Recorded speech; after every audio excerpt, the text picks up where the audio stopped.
Hello everyone, welcome again to the next class. I hope all of you are fine. बच्चों, आज हम आपको plus two class का new chapter शुरू करवा रहे हैं जिसका नाम है इंटीग्रेशन। तो it is really very very important chapter. कभी भी आप कहीं भी किसी भी क्लास में जाएंगे तो मैथमेटिक्स में कैलकुलस अगर पढ़ रहे हो तो उसमें इंटीग्रेशन बच्चों बहुत ही काम की चीज़ है और कहीं भी किसी भी कॉम्पिटिशन एग्जाम में इसकी काफ़ी वेटेज रहती है। तो let us begin with chapter integration. इसका अनदर नेम है एंटी डेरिवेटिव। तो बच्चों, डेरिवेटिव का रिवर्स प्रोसेस, जैसा कि इसका नाम है, अगर आपको डेरिवेटिव आता है तो आपको इंटीग्रेशन आता है। अगर आपको डेरिवेटिव नहीं आता तो पहले डेरिवेटिव को अच्छे से समझें, फिर आपको इंटीग्रेशन समझना काफी आसान हो जाएगा। तो बच्चों, anti derivative is integration. For example, जैसे आप बोलते हो derivative of sin x, it is cos x। तो डेरिवेटिव of sin x with respect to x cos x। तो अगर हम बोलते हैं derivative of sin x plus 1, it is again cos x, क्योंकि इस 1 का डेरिवेटिव तो 0 होगा। अगर कोई बच्चा बोलता है sir derivative of sin x plus 7/2, तो आंसर फिर भी cos x ही रहेगा। तो कोई कहता है सर इससे मतलब है कि हम कहना चाहते हैं अगर sin x के साथ कोई भी कांस्टेंट इंट्रोड्यूस कर दो उसका डेरिवेटिव cos x ही रहेगा। तो बच्चों, इंटीग्रेशन इज एंटी डेरिवेटिव। अगर sin x प्लस c का डेरिवेटिव cos x है, अगर बच्चों sin x प्लस c का डेरिवेटिव cos x है, तो फिर cos x का जो इंटीग्रल होगा वो sin x प्लस c होगा। तो जो डेरिवेटिव है वो विद रिस्पेक्ट टू x हो है, dx मतलब विद रिस्पेक्ट टू x। तो इंटीग्रेशन जो है वो भी विद रिस्पेक्ट टू x होगी। तो dx means with respect to x। तो बच्चों, अगर हम ऐसे लिखते हैं तो ऐसे लिखते हैं, s को थोड़ा खींच लो तो ये क्या है, sign of integration. Sign of integration. अगर डेरिवेटिव sin x का cos x है, sin x प्लस 1 का cos x है, तो इसका मतलब ये cos x का इंटीग्रल sin x होगा। तो cos x का इंटीग्रल ये भी हो सकता है sin x प्लस 1। तो cos x का इंटीग्रल sin x प्लस 7/2 भी हो सकता है। तो इन सबको मैंने जनरलाइज कर दिया, सारे कांस्टेंट लिखने की बजाय उन कांस्टेंट को c का नाम दे दिया। तो कांस्टेंट तो कुछ भी हो सकता है। तो इसका मतलब अगर sin x प्लस c का डेरिवेटिव cos x है तो इंटीग्रेशन कहता है इस cos x का integral sin x plus c होगा। और dx क्यों लिखते हैं? क्योंकि derivative with respect to x कर रहे हैं, तो इंटीग्रेशन भी विद रिस्पेक्ट टू x ही होगा। तो दिस इज सिंबल, इंटीग्रेशन को डिनोट करने के लिए सिंबल है। ठीक है बच्चों, dx मतलब विद respect to x। This c is called constant. कोई भी रियल नंबर हो सकता है, इसको बोलते हैं constant of integration. Constant of integration. तो एक पर्टिकुलर एग्जांपल की हेल्प से हमने डेफिनेशन सीख ली कि डेरिवेटिव का रिवर्स प्रोसेस है। अगर sin x प्लस c का डेरिवेटिव cos x है तो cos x का इंटीग्रल sin x है। तो जब भी आपको इंटीग्रल का साइन लिखना है तो साथ में dx लिखना है, जो भी इसका आंसर है साथ में c लिखना है। तो बेसिकली आप इसको कैसे बोलते हैं कि cos x का इंटीग्रल sin x है, तो साथ में इंटीग्रल हो तो dx लिख दो और जो भी आंसर उसमें c लिख दो। हमने बता दिया c क्यों लिख रहे हैं।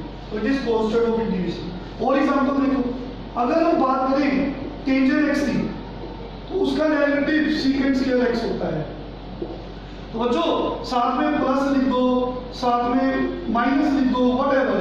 तो tan x प्लस 1 का derivative secant square x, tan x plus 2 का डेरिवेटिव सीकेंट स्क्वायर x। तो साथ में कोई भी कांस्टेंट लिख दो तो डेरिवेटिव सीकेंट स्क्वायर x ही होगा। तो यहाँ पे c लिख दो। अगर टेंजेंट x प्लस c का डेरिवेटिव सीकेंट स्क्वायर x है तो इसका मतलब इंटीग्रल सीकेंट स्क्वायर x का टेंजेंट x प्लस c है। तो साथ में dx लिखना है विद रिस्पेक्ट टू x। तो इसका मतलब हमें जो भी डेरिवेटिव का फॉर्मूला पता है उसका इंटीग्रल भी हमें सीधा सीधा पता है। तो जिसका भी डेरिवेटिव आपको याद है इट मींस आपको उसका इंटीग्रेशन भी याद है। चलो कुछ फॉर्मूले लिखते हैं जिसके डेरिवेटिव हमें डायरेक्ट पता है। देखिए x का डेरिवेटिव बच्चों, x का डेरिवेटिव 1, तो फर्स्ट फार्मूला 1 का इंटीग्रल x, तो 1 का इंटीग्रल x हमने बताया कि जब भी इंटीग्रल लिखना है साथ में dx लिखना है, जो भी आंसर है साथ में c लिखना है। तो first formula 1 into dx x plus c, तो 1 dx का इंटीग्रल x plus c, समझ आ गई। सेकंड फार्मूला, हाँ जी बच्चों, log x का डेरिवेटिव 1 over x, अगर log x का डेरिवेटिव 1 over x है तो 1 over x का इंटीग्रल log x है, प्लस c यहाँ पे dx। ये बता चुके हैं कि प्लस c क्यों लिख रहे हैं, क्योंकि log x के साथ कोई भी कांस्टेंट लगा दो उसका डेरिवेटिव 1 by x ही होगा, तो 1 over x होगा। तो derivative with respect to x कर रहे हैं, सो इसलिए यहाँ पे dx लिख रहे हैं। इसको बोलना कैसे है, integration of 1 over x with respect to x is log x plus c is what constant of integration. दो बात हो गई। तो बच्चों e की पावर x का डेरिवेटिव प्लस c e की x ही होता है, तो e की पावर x का integral with respect to x e की पावर x प्लस c। तो तीन फॉर्मूले हमने याद कर लिए, मतलब लर्न कर लिए। डेरिवेशन हमें समझ आ गई। डेफिनेशन बोलती है कि अगर x का डेरिवेटिव 1 है तो 1 का इंटीग्रल x होगा, अगर log x का डेरिवेटिव 1 over x है तो 1 over x का इंटीग्रल log x होगा।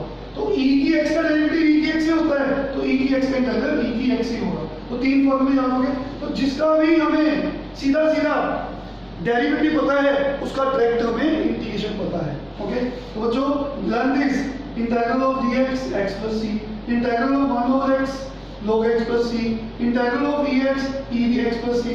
तो देखिए चलो जितने भी फॉर्मूले आपको पता है, sin x का डेरिवेटिव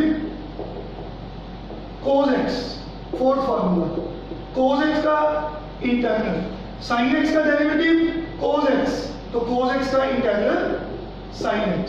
तो यहाँ पे dx लिखना है और यहाँ पे c लिखना नहीं भूलना, ठीक है। इसके मार्क्स करते हैं, अगर dx नहीं लिखते c नहीं लिखते। फिफ्थ cos x का derivative minus sin x, minus से दोनों तरफ मल्टीप्लाई कर दो। तो बच्चों cos x का derivative minus sin x, minus cos x का डेरिवेटिव प्लस sin x। तो अगर cos का डेरिवेटिव माइनस sin है तो माइनस cos का डेरिवेटिव प्लस sin x है। तो अगर इसका डेरिवेटिव ये है तो बच्चों definition states that sin x का इंटीग्रल माइनस cos x होगा। लर्न कर लो सिंपली, हाँ जी, टेंजेंट x का डेरिवेटिव सीकेंट स्क्वायर x होता है, तो इसका मतलब सीकेंट स्क्वायर x का integral with respect to x tangent x plus c होगा। सेवंथ फार्मूला cot x का derivative minus cosecant square x होता है, माइनस को उधर ले जाओ, माइनस को दोनों तरफ मल्टीप्लाई कर दो, तो माइनस cot x का डेरिवेटिव कोसेकेंट स्क्वायर x है, तो इसका मतलब कोसेकेंट स्क्वायर x का इंटीग्रल माइनस cot x है प्लस c। इंटीग्रल के साथ dx और आंसर में प्लस c लिखना ही लिखना है। तो बच्चों जिसका भी आपको डेरिवेटिव पता है उसका आपको इंटीग्रल पता ही है। आई होप क्लियर है सबको। देखिए और सीकेंट x का डेरिवेटिव जान सकते हो, सीकेंट x का derivative secant x into tan x, तो हम कह सकते हैं integral of secant x tan x with respect to x is secant x plus c। ऐसे कुछ भी साइन इनवर्स x का डेरिवेटिव हमने याद किया था, साइन इनवर्स x का derivative 1 over under root 1 minus x square होता है। अगर इसका डेरिवेटिव ये है तो आप बोलोगे 1 over under root 1 minus x square dx is sine inverse x plus c। C तो लिखना ही है, dx यहाँ पे लिखना है, सी यहाँ पे लिखना है। तो जिसका भी आपको डेरिवेटिव पता है आपको उसका इंटीग्रल पता है। तो टेंजेंट इनवर्स x का डेरिवेटिव क्या याद किया था हमने, 1/1 प्लस एक्स स्क्वायर। तो जितने मर्जी फॉर्मूले बनाई दो। तो बच्चों integral 1/1 plus x square dx is tan inverse x plus c। तो ये तो डेफिनेशन से हमें पता लग गया कि अगर किसी फंक्शन का डेरिवेटिव हमें पता है तो उसका इंटीग्रेशन भी हमें पता है। सिंपली बच्चों लर्न कर लो इनको। तो चलिए नेक्स्ट हम आपको सिखाते हैं power rule. Power rule derivative में पढ़ा था पावर रूल। देखिए हम ड्राइव करते हैं इसे। ओके, तो डेरिवेटिव ऑफ x की power n, derivative of x की power n x n minus 1। तो बच्चों 11th formula it is power rule. Integral of x की पावर n इज x की power n plus 1 over n plus 1 plus c। तो simply learn this formula. तो हम आपको drive करा देते हैं। x की पावर n का पावर रूल डेरिवेटिव ऐसे होता है। तो बच्चों देखिए अगर x की पावर n का डेरिवेटिव ये है तो इंटीग्रेशन बोलती है कि इसका जो इंटीग्रल है वो ये होगा। x की पावर n का डेरिवेटिव n x की n minus 1 होता है। तो n इंटू x की पावर n minus 1 का इंटीग्रल ये होगा। तो बच्चों ये n को आपने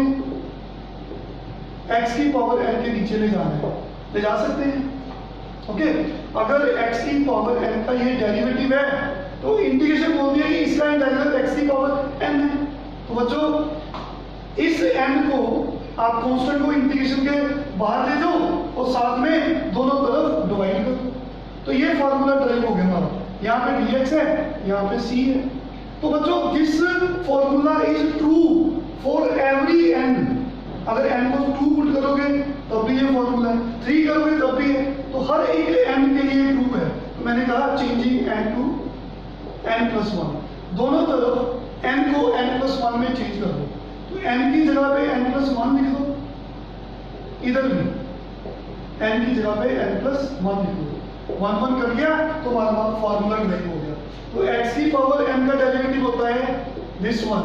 तो डेफिनेशन ऑफ इंटीग्रेशन कहती है कि इसका इंटीग्रल होगा x की पावर n। तो ये कांस्टेंट को इंटीग्रेशन के साइन के बाद ले जा सकते हो, n से डिवाइड कर दो, दोनों तरफ n को n plus 1 में चेंज कर दो, हमारा फॉर्मूला तैयार हो गया। Simply learn this formula, commit to memory.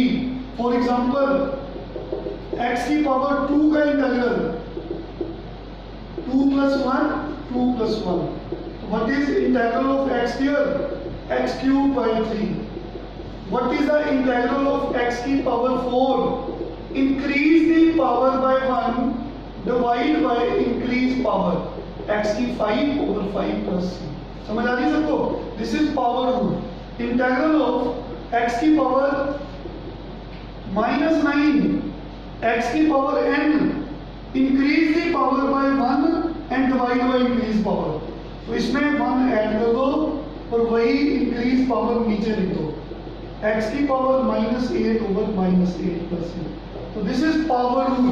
हाँ जी बच्चों, x की पावर -1/3, x की power n, increase the power bye 1 divide by increase power.